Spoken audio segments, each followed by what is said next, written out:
Hey, in my 30 years of ministry, I've never been booed during a sermon until last time we were in here. Okay, that's two. But it's because I teased you last time we were here, because we're looking in Daniel 9, and I led you right up to the edge of a cliff on what probably the most mysterious vision in the entire Bible.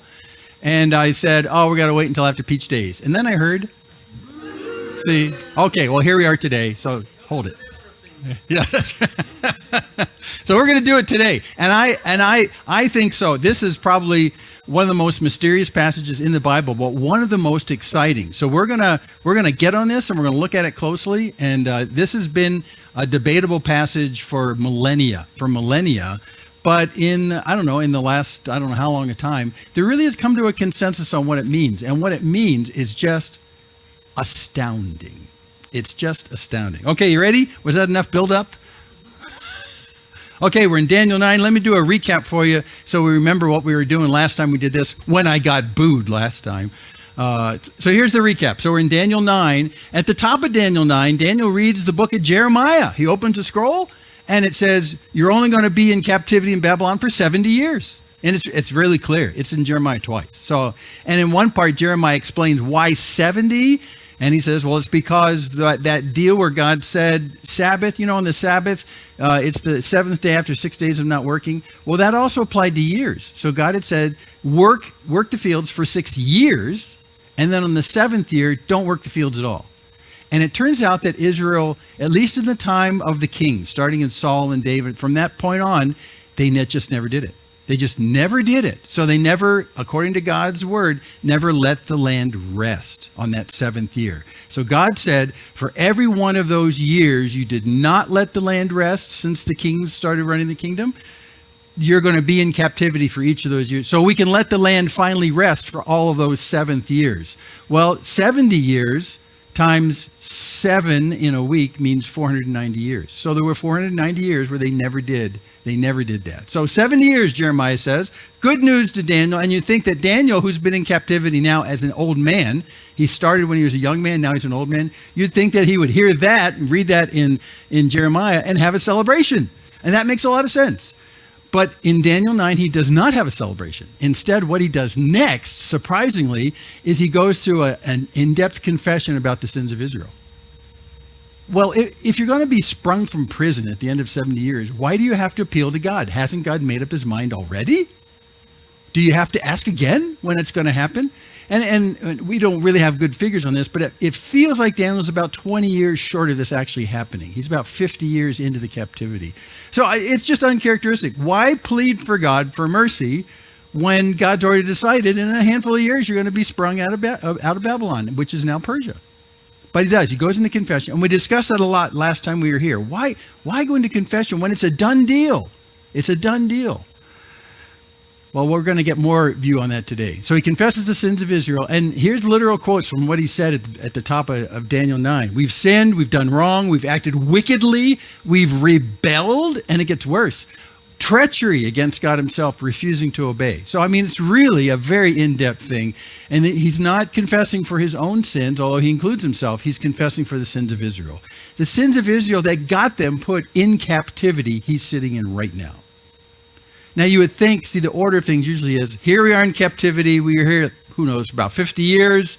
I was a young man when I got captured by Nebuchadnezzar and taken to this place. So God, I guess if I pray long and hard enough today and confess the sins of Israel, you'll change your mind and you'll send us back home to Israel and away from this place of the Persians. And then God says, well, okay, and he sends it back. But that's not what happens. He tells Daniel first, you're going back.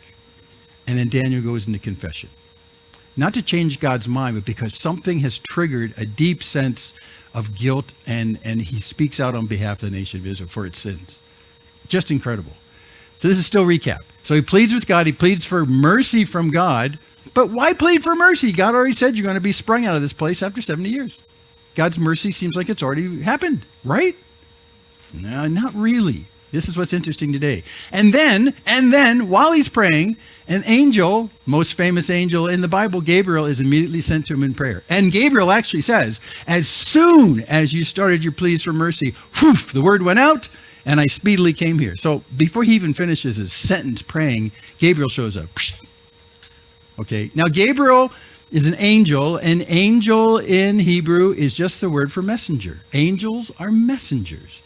So he comes to bring a message. So as a result of the confession for the nation of Israel, God says, let's bring Daniel a message through Gabriel. This is not the first time. We've seen Gabriel here before in Daniel. So Gabriel comes with this message, and he says the purpose for him to give this message is to give insight and understanding. Insight and understanding in response to this profoundly broken confession of the sins of Israel. Insight and understanding. Well, we don't need too much insight and understanding about the nature of sin. In fact, when you read the first half of Daniel 9, he's very complete. Well, we've done everything wrong we can think of, and here we are in captivity. The insight and understanding is something about more than just the nature of the sin.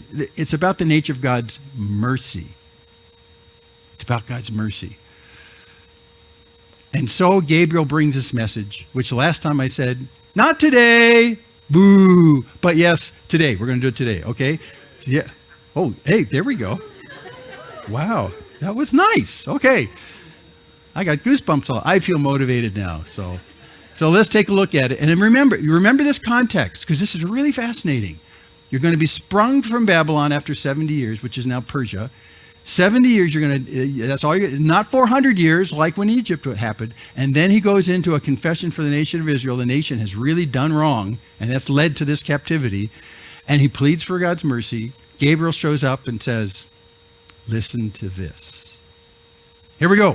Dun, dun, dun, dun, dun, dun, dun. This is the vision itself from the messenger Gabriel. Okay, we're in Daniel 9, verse 24. Are you ready?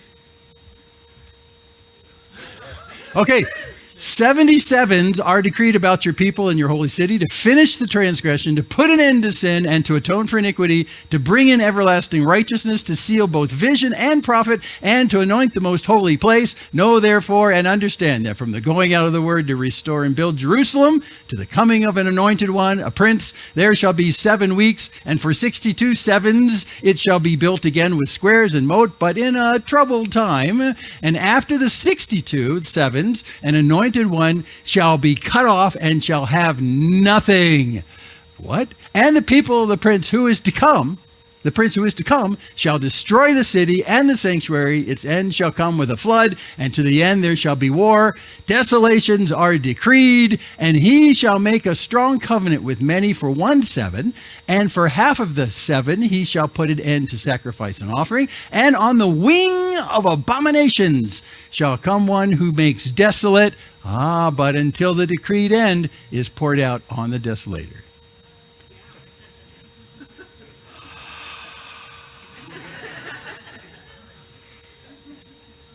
Okay, you want to go back? Yes. Okay. This is why this passage has been debated for millennia. But there's some great clarity in it. It's not as crazy sounding as what you just listened to. So let's just slow down and go back and take a look again. Okay, so let's look at the vision again. Again, slow down. Okay, we're back to verse 24. 77s or 70 weeks, that word there is used either for weeks or for sevens. It's the same thing. But 77s I put in are decreed about your people and your holy city. Your people Israel, your holy city Jerusalem, right? 70 weeks, 77s. Well, we need a timeline because this thing that he's numbering is actually years. No one debates that. We're not talking about like literal weeks or days. We're talking about years counted in sevens of years. And so wait. Wasn't it the beginning of this chapter that Daniel found reading in Jeremiah that they're going to be in captivity for every year that they did not let the land go fallow? Every 7 years. And for how many? For 77 years. So this sounds familiar from the beginning of the chapter. So let me just look at that history. So this red box right here on the timeline, this is the timeline. It's the Babylonian captivity. It was 70 years long, and Daniel's waiting for that to finish. And he's living somewhere right about in there where that blinking yellow line is. We're not quite sure. And there's the future coming up. So we're right here at this point in the timeline of the nation of Israel. That's 490 years because it takes 490 years to amass every 7th year not doing something till you get 70 years. 490 years before that. And so that's the 77s. At least that's, if I was Daniel, that's what I'd be thinking. That's what this is sounding like. This sounds very familiar. This is how we got here. For 70 weeks of years, we didn't let the land go fallow. Okay, well, that seems to match. Let me put some dates on this. And this is where it gets a little fuzzy. We know that the temple was destroyed by Nebuchadnezzar in 586. So a lot of historians date the beginning of that 70-year period to the destruction of the temple in 586. 586 is very sure. We have that figured out. So 586. So 490 years before that would be, there's no one who does math in the room. Okay, it would be 1076. 1076. Now, why is that important? Do you know what years that King David was king? And the easy thumb of rule is 1000 BC. Just think 1000. It's plus or minus a couple of decades, but think 1000. In fact, I had to look it up. The best guess of the guy who preceded him, King Saul, ruled from 1030 to 1010. Most people agree. So this timeline says that for 490 years, they did not do the 7-year fallow rule that they're supposed to do. And that preceded, it seems like, the first king of Israel. Just do the math. Which means that it started during the time of the judges. Well, that makes a lot of sense. If you read the book of Judges, it was a lawless kind of place, and everyone did what was right in their own eyes. And how'd that work out for you? Really bad. So somewhere in there, they dropped the whole idea that every 7th year you don't work the land. It's surprising to me that after Saul gets in as king, the first king, and then David comes after him as the second king, it's surprising to me they didn't go back and say, weren't we supposed to do that 7-year thing? But it seems like for that entire period of time, they didn't do it. So God kept counting. One 7-year thing didn't happen, another 7-year thing until he got up to 70. And then he let Nebuchadnezzar come in and conquer Jerusalem and utterly destroy the beautiful Solomon's temple.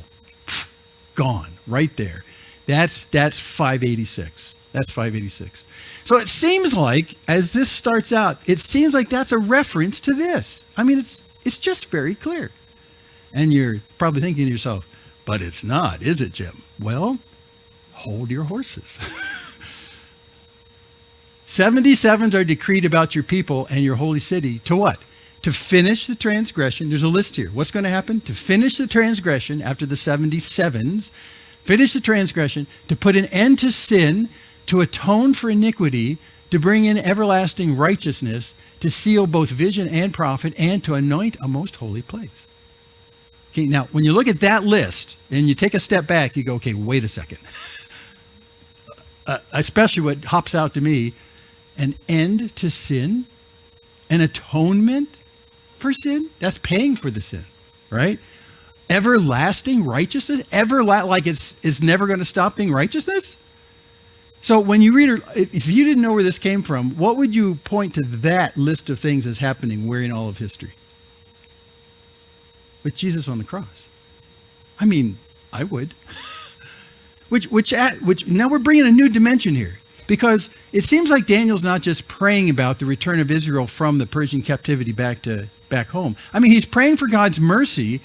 But in response, we're starting to hit the tip of an iceberg of God's mercy on a global scale for all of humanity, not just his mercy for Israel right now in Persia, like his mercy for all of time. Which I think is why Gabriel said so fast to come back, go give him some understanding, because he's praying for God's mercy. Well, guess what? Let me tell you what God's mercy really looks like. We have to actually go to the time of Christ. What? Look at that. Because this did not happen in the history of Israel. It didn't happen until you get to Jesus. Okay, let's use that as our hypothesis right now, because these are big falutin words.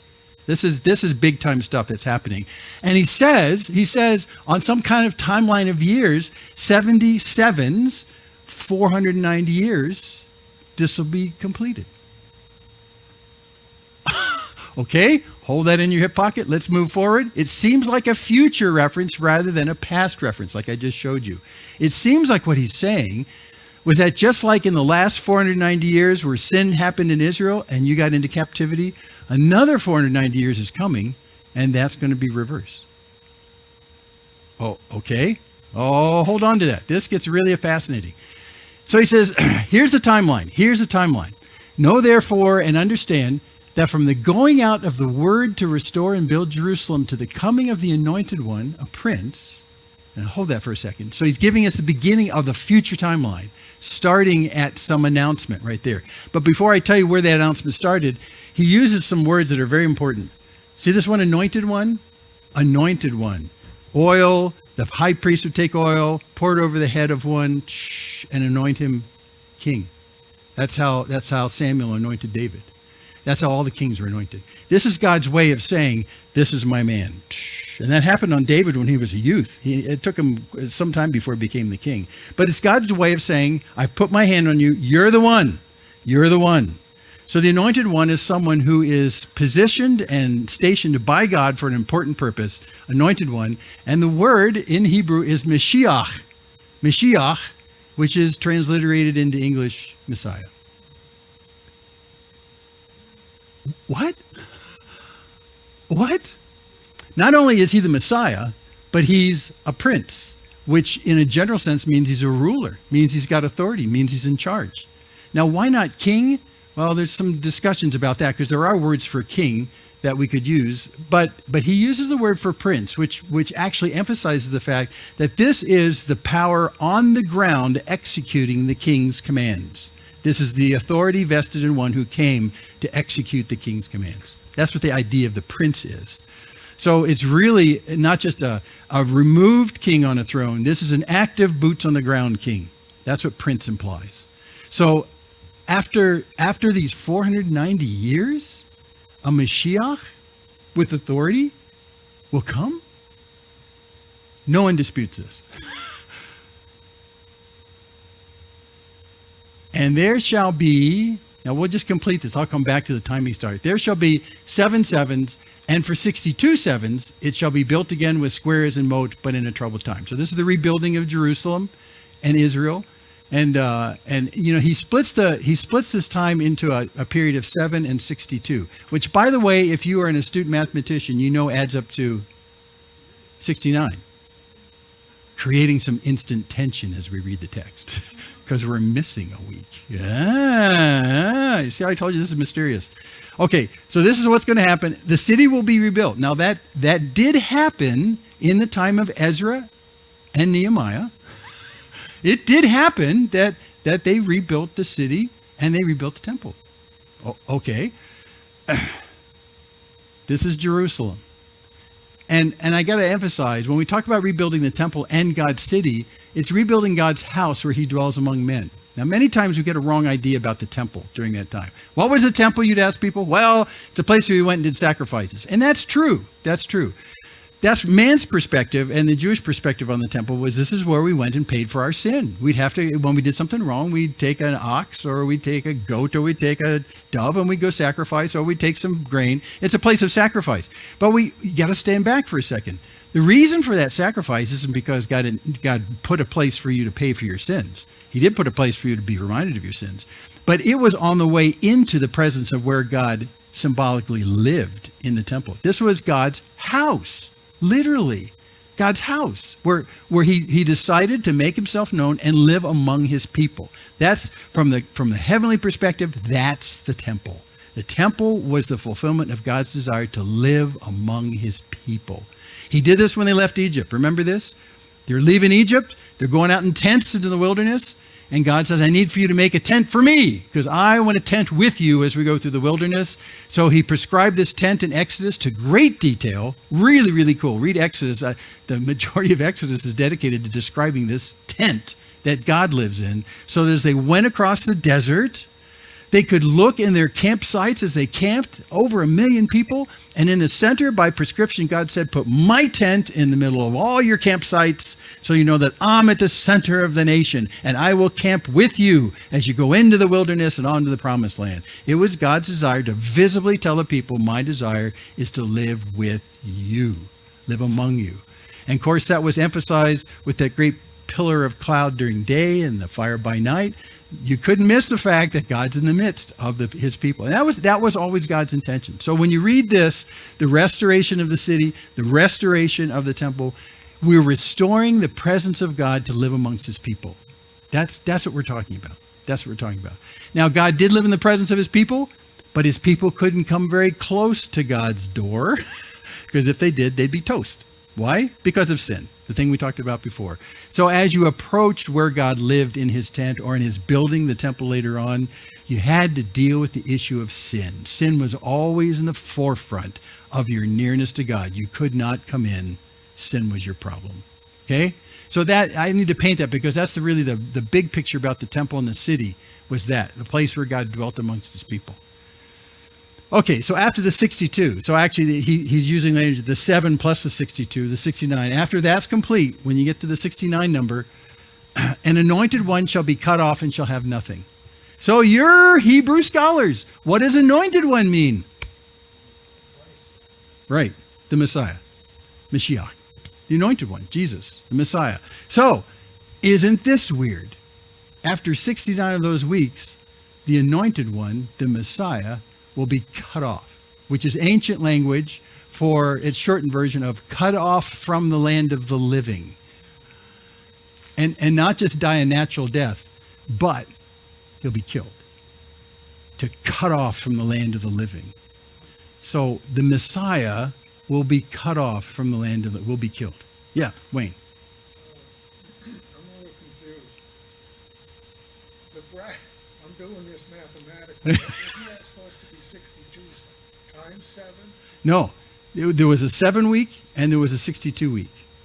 And so he just talked about that. So after the first section is 7, the second section is 62. So after those two happen, after the 62nd week happens, this is what goes on. Yeah, that's how the language is moving right here. So at the end of the 69, he'll be killed. Well, that sounds familiar, right? It sounds very definitive, actually. But wait a second. Wait a second. A Jew would be reading this going, but the Messiah, I know the promises about the Messiah. The Messiah, according to the prophets in the Old Testament, would be mighty and powerful, and there's no way sin can stand up against him, and he'll bring justice where there's always injustice. This guy is so powerful that the most wicked people on the earth who have power will not be able to resist him. That's the Messiah that I want. In fact, he'll be the prince that's talked about here. Yes! And so now you're telling me he's going to be killed? That does not fit the narrative. That does not fit the narrative. Why would an all-powerful, irresistible justice from the Messiah, who could kill him? Who's powerful enough to kill him? Unless he does it voluntarily. Unless he allows the power of darkness to take him over, which he doesn't have to allow, but he voluntarily allows it.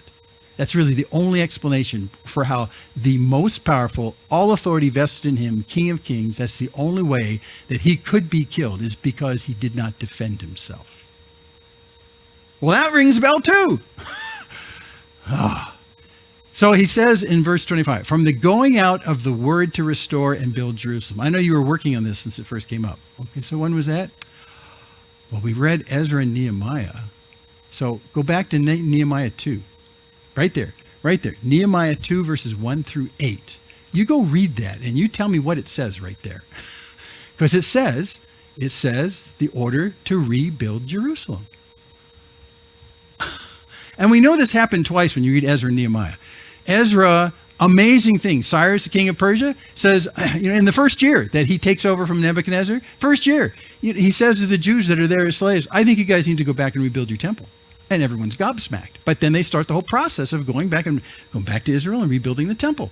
And then when you get to Nehemiah is very troubled as a Jewish leader. And he says, well, not only is the temple being rebuilt and probably finished, but the city is defenseless. When Nebuchadnezzar came in, he not only took down the temple, he took down the walls that defended the city. He destroyed the entirety of the city.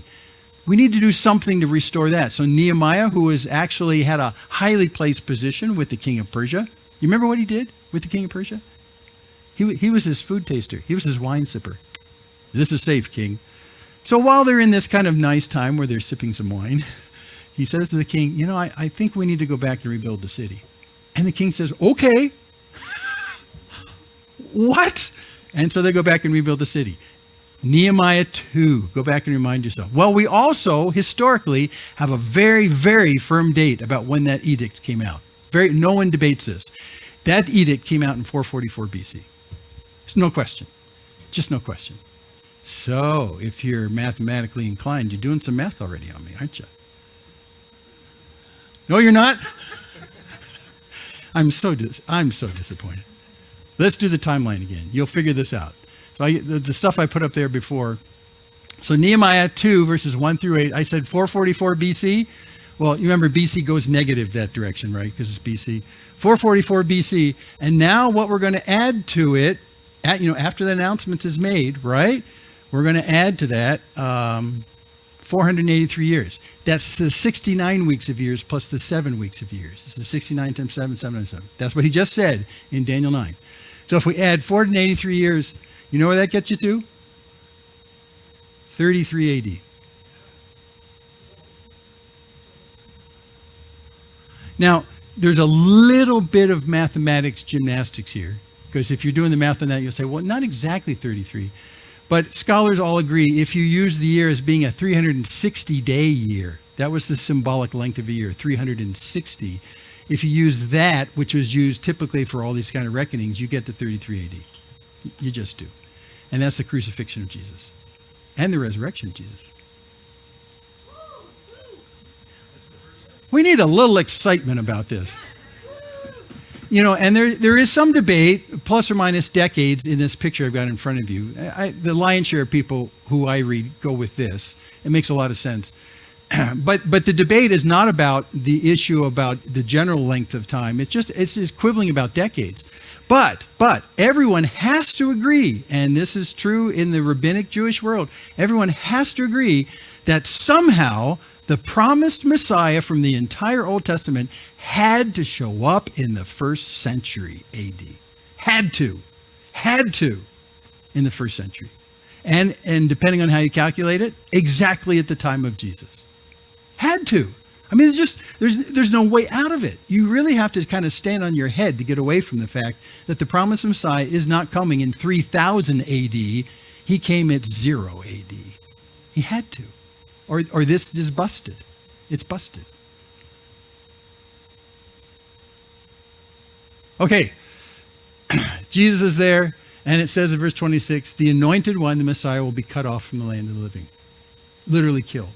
Literally killed. The most powerful being on the planet ever will be killed. Voluntarily allowed to.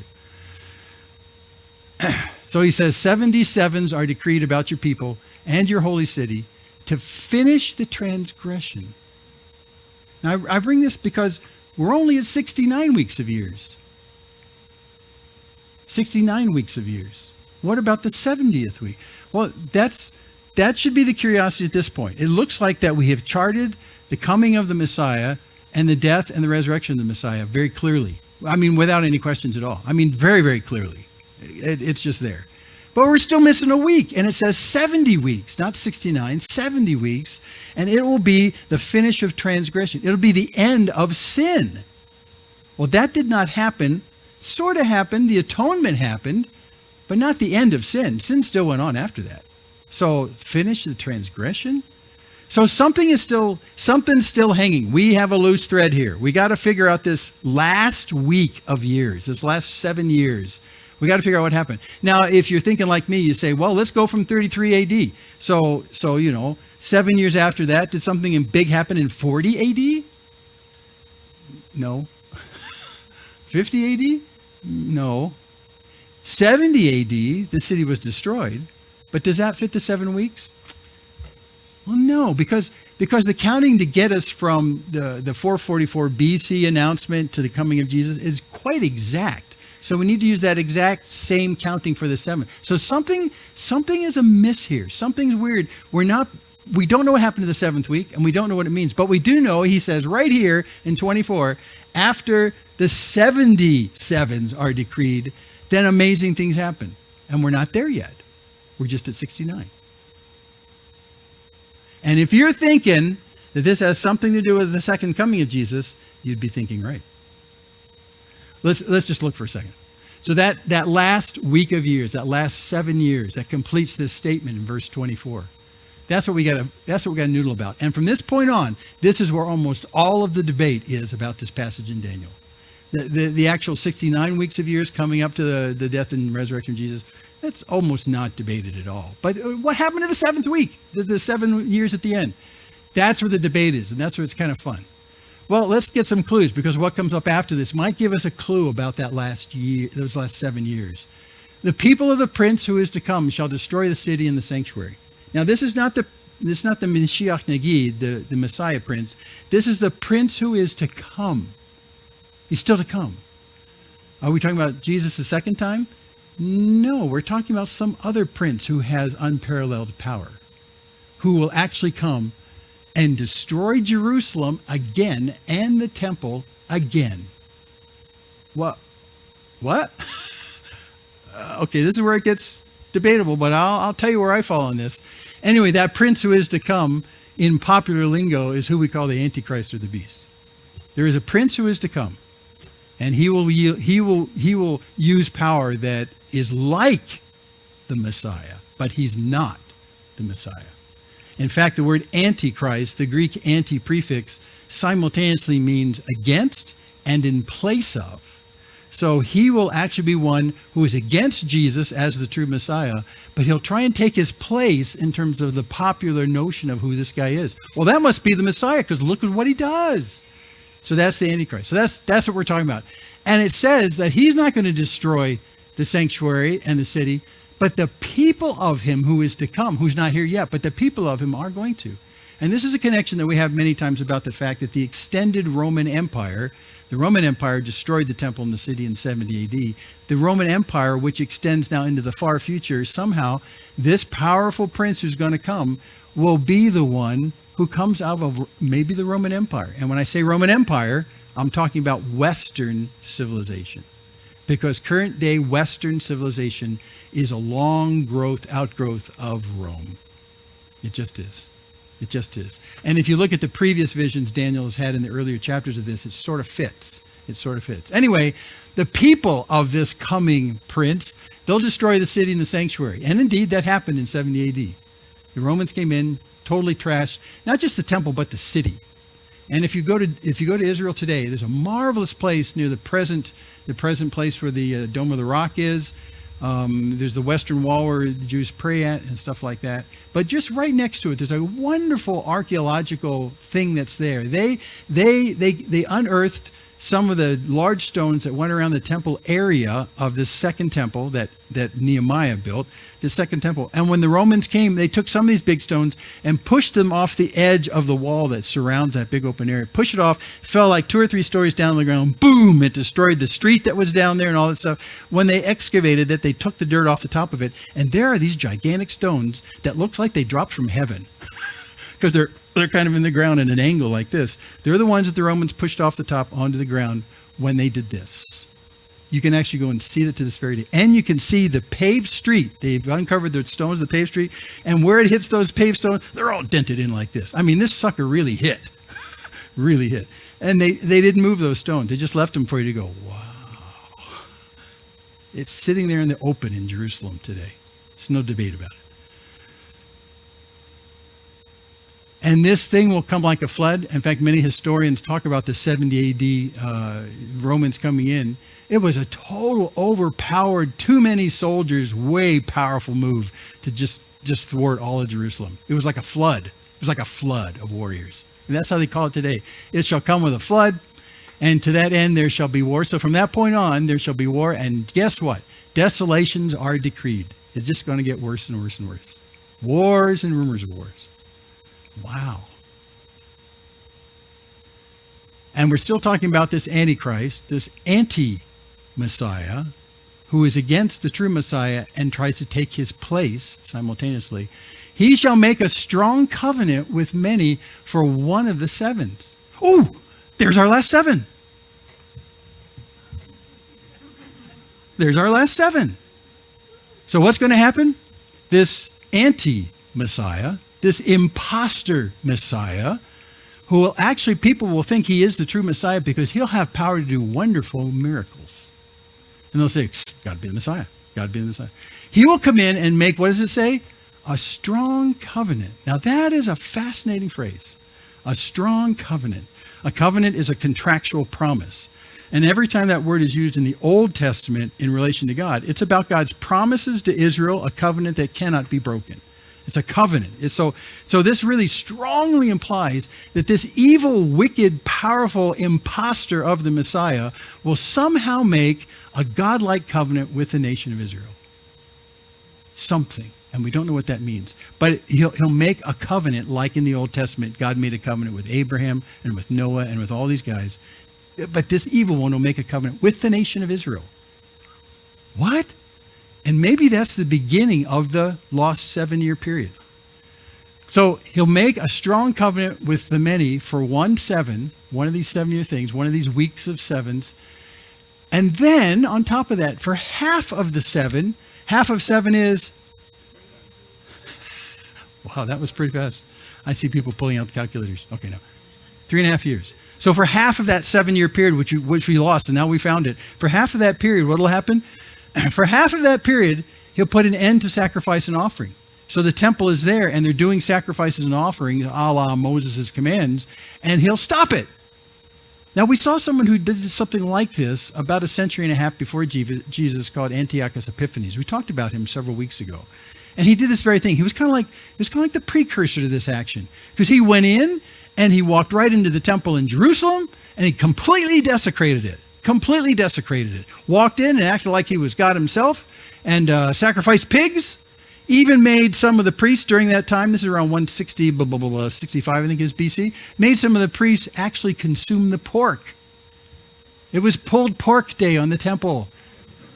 And that's a violation of God's word.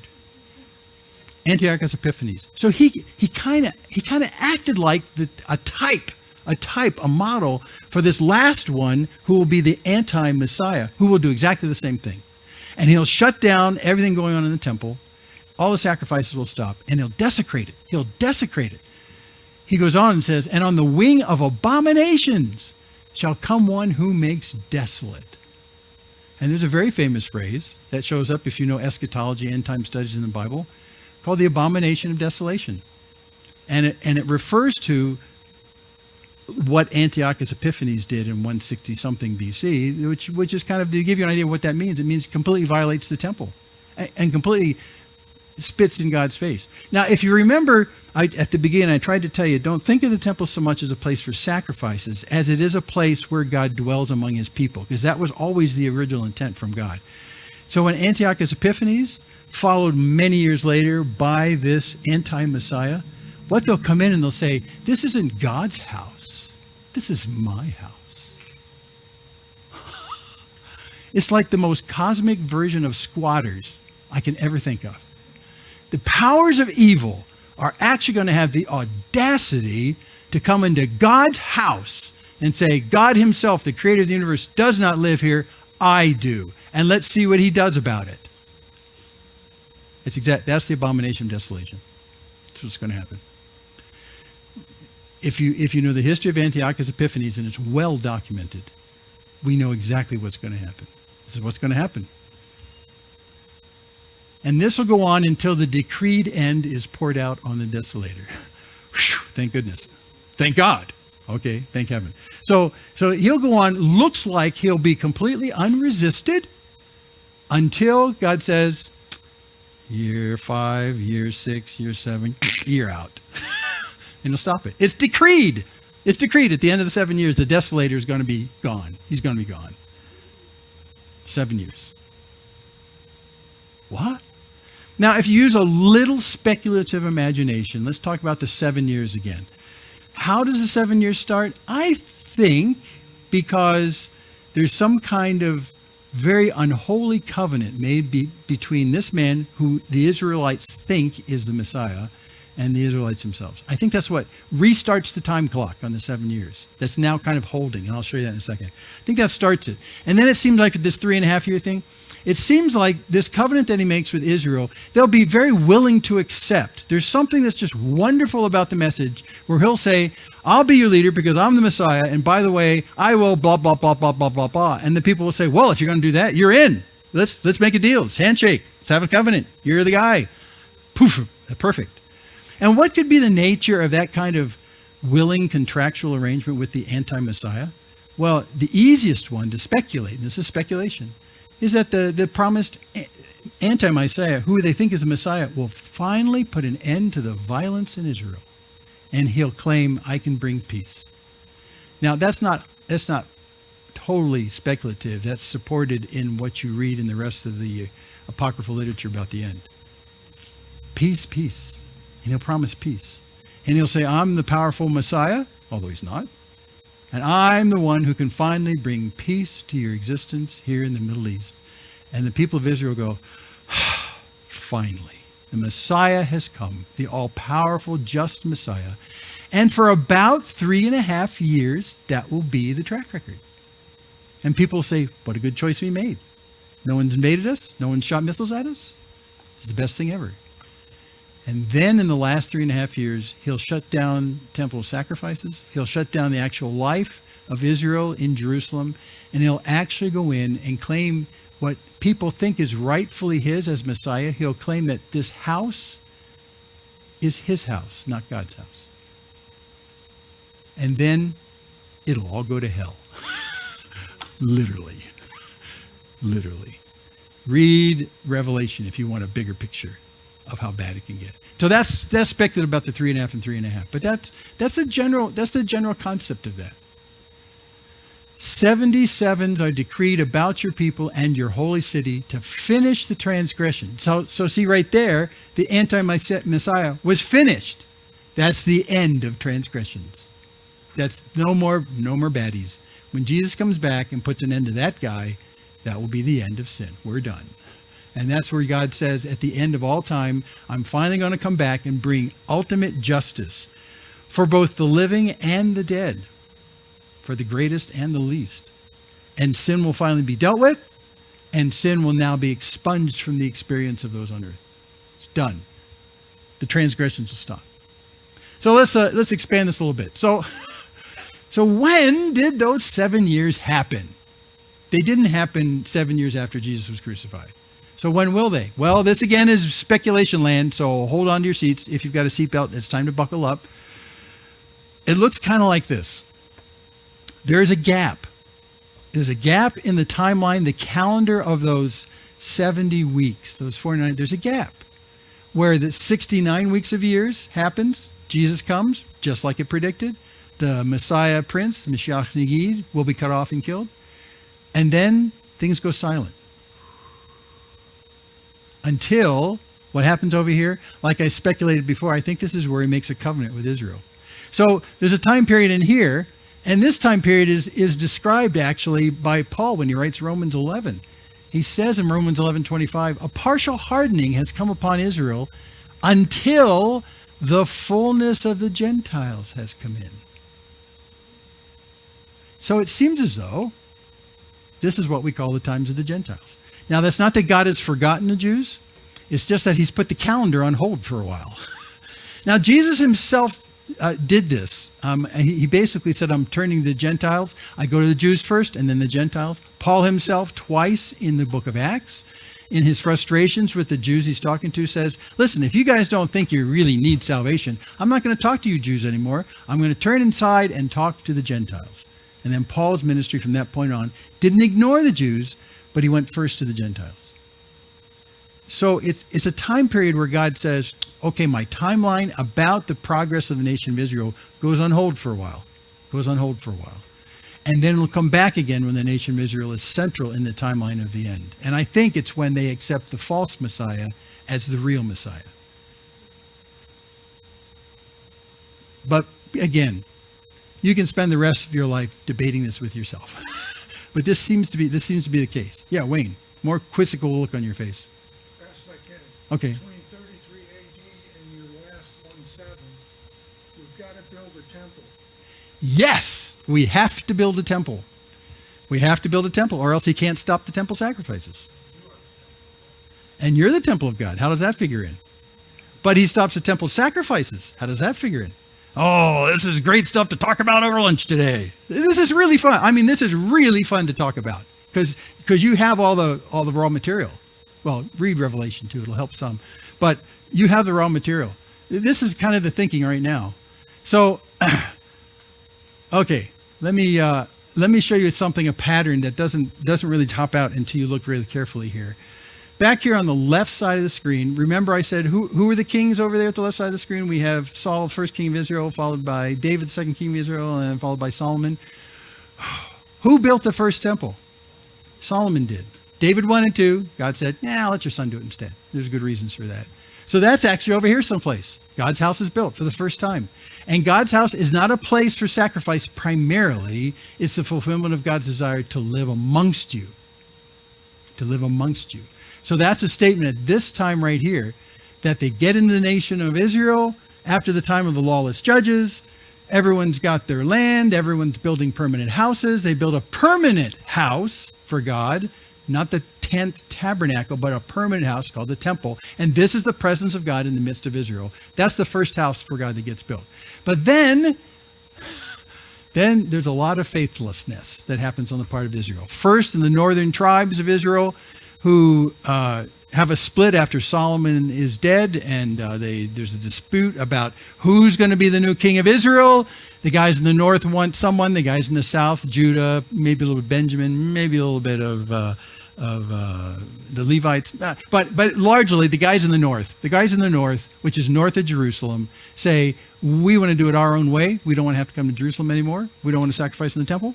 So we're going to do it our own way. We're going to make our own little altars on the top of the high places in the north. Well, that's really a bad deal. That's really, they're living in God's land. The land is actually his backyard of his house. They're living in his land. And they decide to just completely blow off God in the north. And those 10 tribes get taken over by the Assyrians, who come in around 700 BC. And woof, they're gone. They're gone. So God says, if you don't want to live on my land according to my rules, I mean, this is my place, then you're out of here. So he sends them off into captivity to the Assyrians. I think it's 723 BC. And then the guys in the south, Judah, a little bit of Benjamin, a little bit of Levi, they're down there and they're saying, whoo, good thing we didn't fall prey to that. But 150 years later, they have fallen faithless enough that God says, I'm going to do the same thing to you. And Nebuchadnezzar comes in and takes them over and hauls them away. Daniel, one of the youth that goes in that. And the temple is destroyed. The house of God, where he decides to show himself dwelling amongst his people, he says, that's it. We're tearing the house down. That deal's done. And you guys are off my land. So it reminds me of the old man in the movie that says, get off my lawn.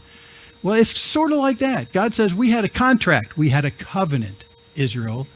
We had a covenant. And the covenant was, I will dwell among you, but you have to live in my land according to my rules. And these will be good for you.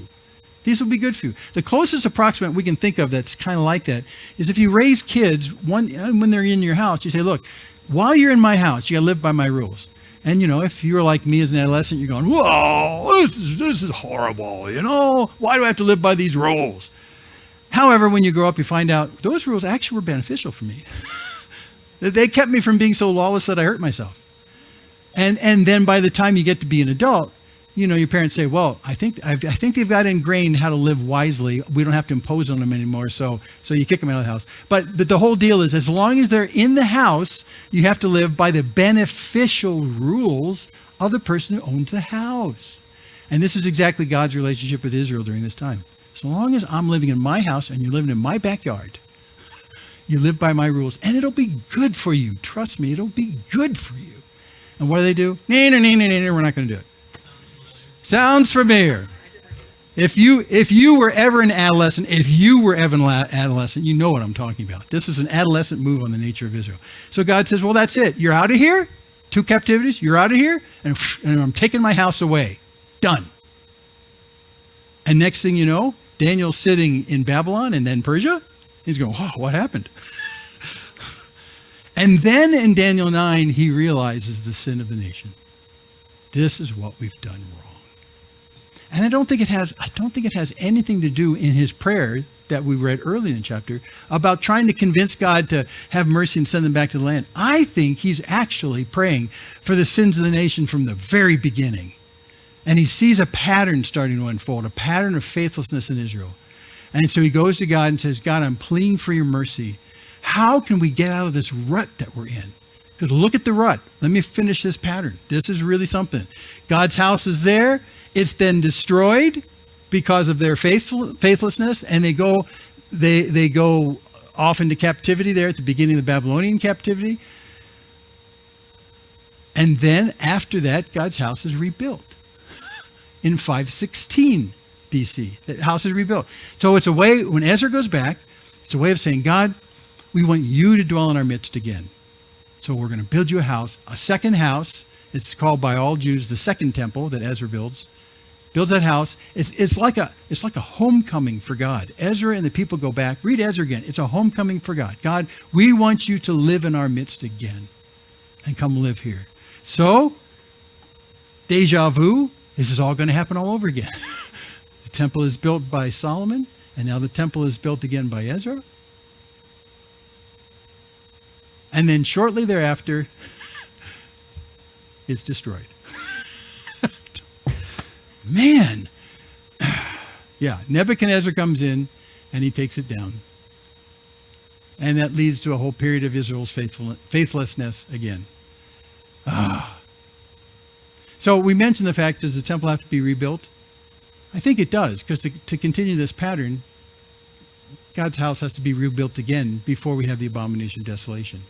But before we have the next building of the temple, another fascinating God thing happens. It's not God's house gets built, but once God's house is built, by the time of Jesus, God himself comes and visits the house. And if you read Luke's gospel about what Jesus does, near the end of his ministry, he weeps over Israel. And why? Because they missed the time of his visitation. They missed the time of his visitation. So Israel rebuilt the temple, said, God, here's your homecoming, come back here. And unexpectedly, God himself in Jesus shows up to his house. And the people won't let him in. The people won't recognize him as the God that they built the house for. And as they're leaving the temple that one day, the apostles say to Jesus offhanded, man, see the stones in this place? He says, well, listen, not one of these stones is going to be left on top of another one. It's not about the house. But this is my house. And I came back and visited. So what happens right after that? 70 AD, the house is gone. And the people are dispersed again. You see a pattern here? See a pattern here? So I'm firmly convinced that the house needs to be rebuilt, but there is going to be a period of Israel's faithlessness in this period in between. And I think we're in that right now. If you know Jews that live in Israel, the nation was reinvigorated, came back to be in 1948. That by itself is just a tremendous miracle. I mean, what nation has been dispersed across the entire world and been reconstituted again as a nation someplace? That's just an astonishing thing. But today, Israel's Jews are largely secular. They're not God-fearing, largely. Now, whenever Jews use the word Orthodox or ultra-Orthodox Jews, they're talking about religious Jews. When they just use the word Jews, they're talking about secular, ethnic Jews who don't even believe that God exists. And that was one of the biggest fascinations to me when I first went to Israel. I thought I'm coming back to a nation of people, the Jews that live here in Israel, that respect who God is and love him. No. The nation is secular. Atheist. What? But they're Jews. That's this faithlessness I'm talking about. That exists to this very day. It exists to this very day. And I really don't know how they could ever expect that the Messiah would come back to them when they are living such faithless lives relative to God.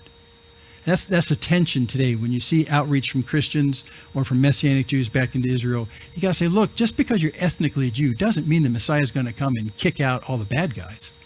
I mean, where's your heart relative to who God is? You're not even religious. So why are you waiting for a religious Messiah?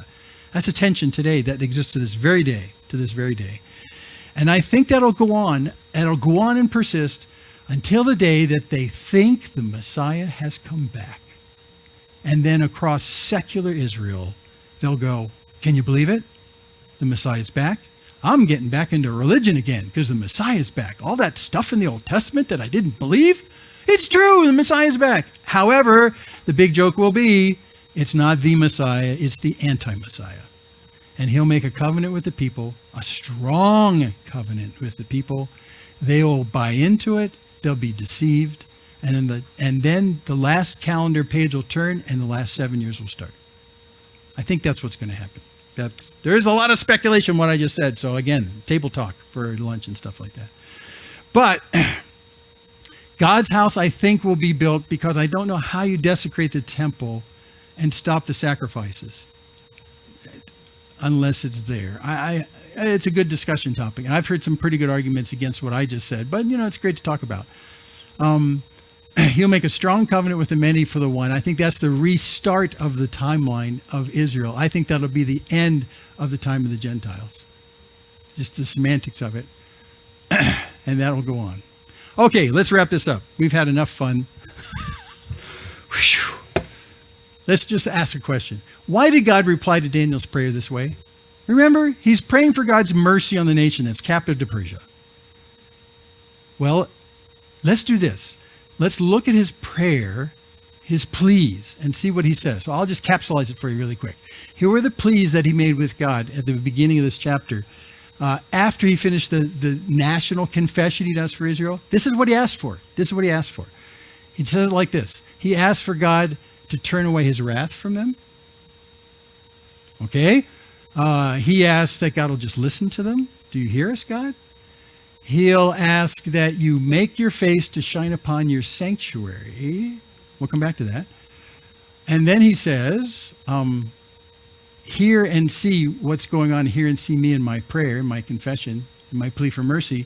And finally, forgive us. Now, I did that indentation because this literary form is called a chiasmus, where it's symmetric. The first and last things match. The second and next to last things match, and it points to the thing in the middle. It's a way of like drawing a target focus, and focuses on the middle. So this is what he's really asking in the center there. Say, God, listen, listen, listen. Will you do this? Will you make your face to shine upon your sanctuary? Will you make your face to shine upon your house? Will you in person, your face, show up in your house? That's what he's asking. Because remember, at the point that Daniel's praying this, the temple doesn't exist. Or maybe it could be, well, okay. So what he's saying is he's pleading with God. He's pleading with God, come back and live amongst us. That's what that phrase is saying. We want you to come back and dwell among us. Will you come back and dwell among us? And in his confession, he says, I know we don't deserve it. We have been treacherous in our relationship with you. We have not obeyed what you've said. I understand all of that. But God, I'm praying for your mercies so that your face will shine upon your sanctuary again, so that you in person will come in your presence and dwell amongst us. That's what he's asking. That's what he's asking. And so, of course, when he asks that, the answer isn't going to be, well, Daniel, in 20 years or so, you're going back to Israel. No, it's going to be, well, now that you ask about that, let's get the big picture. Gabriel, go down there and give him insight and understanding. And whew, next thing you know, we have the Messiah, the Mashiach Shenigid, being killed and resurrected. And then after that, treachery and horrible nastiness and a false Messiah come. And at the end of his 7 years, he'll be put down and that'll be the end of transgression. How about that, Daniel? Holy smokes. That's not what I was praying about, but okay. Okay. Now, interesting thing. At the time of this captivity with Nebuchadnezzar, and then later when Cyrus, the king of Persia, says to them, you need to go back and rebuild the temple, a fascinating thing happens. One of the guys that's part of the Israelites gets taken off to Persia, Babylon first, and then eventually Persia. One of the guys that goes, there's a handful of prophets, not just Daniel, but an older guy named Zechariah. Who's Zechariah? Well, he's got a whole book in our Bible. So what in your Bible is what he prophesied during the time of that captivity going on. And do you know that in the whole narrative in Ezra and Nehemiah, when they talk to Zechariah, there's this impasse that happens where it seems like the governor, the king in charge of Persia said we can go back and rebuild stuff. And then all of a sudden another king comes in and he says, no, I don't think so. You can't do that. That throws kind of the Israelites into a tizzy. Like, well, we started this work and then we can't continue the work. Should we continue the work against what the king or the authority in Persia says? Or should we obey what he said? What are we supposed to do? So what do? The Jews bring in their prophets. Who? Zechariah, one of them. And they ask Zechariah the very simple question. We want you to go to God. This is documented. We read this. We want you to go to God and ask God whether we should obey what the kings of this land say, or should we just keep pushing on building what we're building. So Zechariah goes off and he comes back and he says, well, God says, keep building. And then he writes the whole rest of the book of Zechariah. And you know what's in the rest of the book of Zechariah? One of the most famous passages predicting the coming of Jesus to Jerusalem as the Mashiach Nagid, as the Prince Messiah, as he stands at the top of the Mount of Olives on this little colt. Remember that? And he proceeds down, Hosanna, Hosanna to the Son of David. Remember that? That's the entrance of the Mashiach Nagid, the Messiah Prince. And Zechariah predicts it to the day. To the day. Well, Zechariah, we're just asking if we should keep building. And suddenly you've expanded your horizon to when the Messiah comes in about 5 centuries. What the heck is going on here? Well, it's the same thing that's happened to Daniel right here.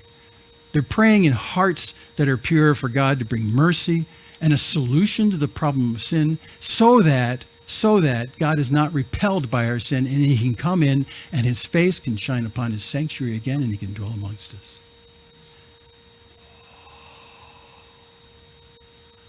So watch out when you pray. You may get a lot more back than you expect.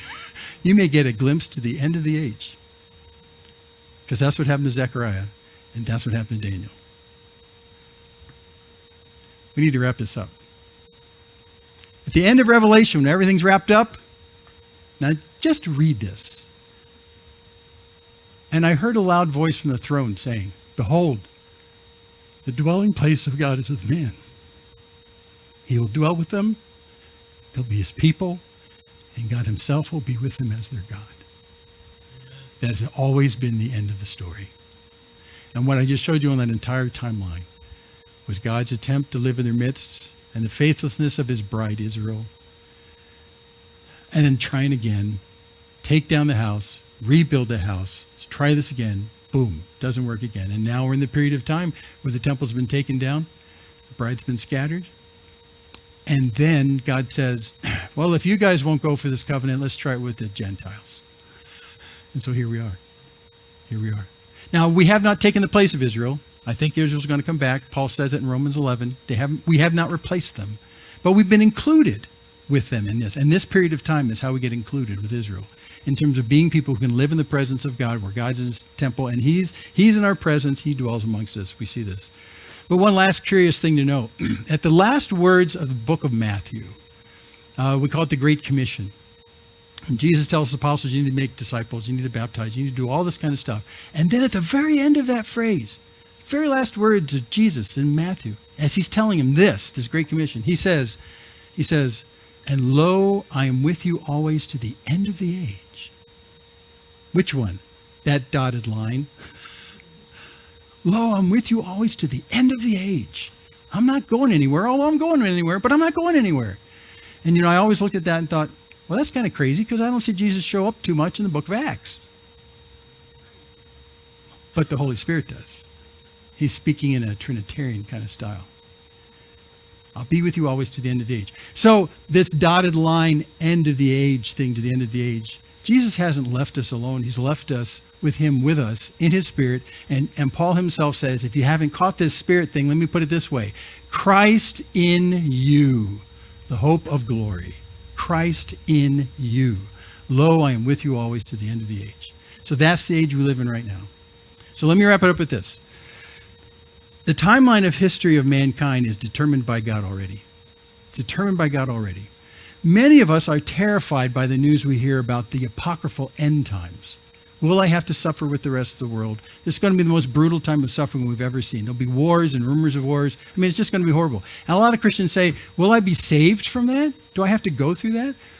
And I can't give you a definitive answer, but we could have a great lunchtime conversation about that. But just because we follow Jesus doesn't mean that we're not going to experience hard times. We know that for sure. So I'm open to that idea. And there's some good arguments for the fact that we may not be here.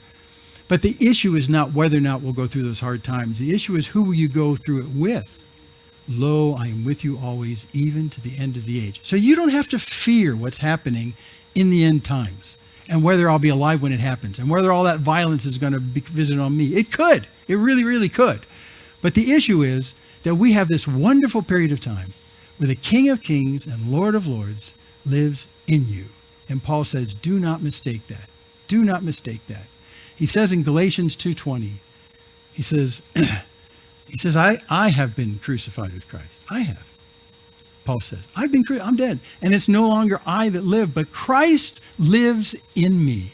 And this life that I now live in the flesh, I live by faith in the Son of God who loved me and gave himself up for me. That's the life we live right now. Until we wait for that last 7 years. And until he comes, God's mercy will be visited upon Gentiles who turn and hear the message, whose eyes have been unblinded, and God allows them to see the beauty of the God who loves man so much he died on their behalf. Died on their behalf. Why? So that they can live in the city where God dwells. That brings me to tears. You saw the whole picture today. The whole picture. I'm exhausted. Let's pray and then we'll eat. And then you can have those discussions around your table. Father in heaven, I'm flabbergasted. In so many ways, I'm overwhelmed. I look at these passages. You give us understanding. And I'm humbled by what I see. But I'm also encouraged about the fact that although in my experience, in our experience right now, everything looks haphazard, everything looks accidental, everything looks unplanned, that from your perspective of heaven, everything is going exactly according to plan. There's no surprises in heaven to what's happening right here. And so, Lord, although you're not fully revealing to us what's going to happen in fullest detail, we do have enough idea to know that you're still in control, and that control never stops. And your Spirit within us, Christ within us, reassures our hearts that we're cared for and that we're included in this grand scheme of things to be in this society, in this community of the lovers of God who are loving his appearing coming again. And in that end, like Revelation 21 says, God shall be our God and we will be his people and he will dwell in our midst forever. And we look forward to that day. Encourage us, give us patience in the midst of tribulation, and give us an understanding that the God who loved us suffered more than we ever will in order that we might be with him forever. So thanks in Jesus' name. Amen.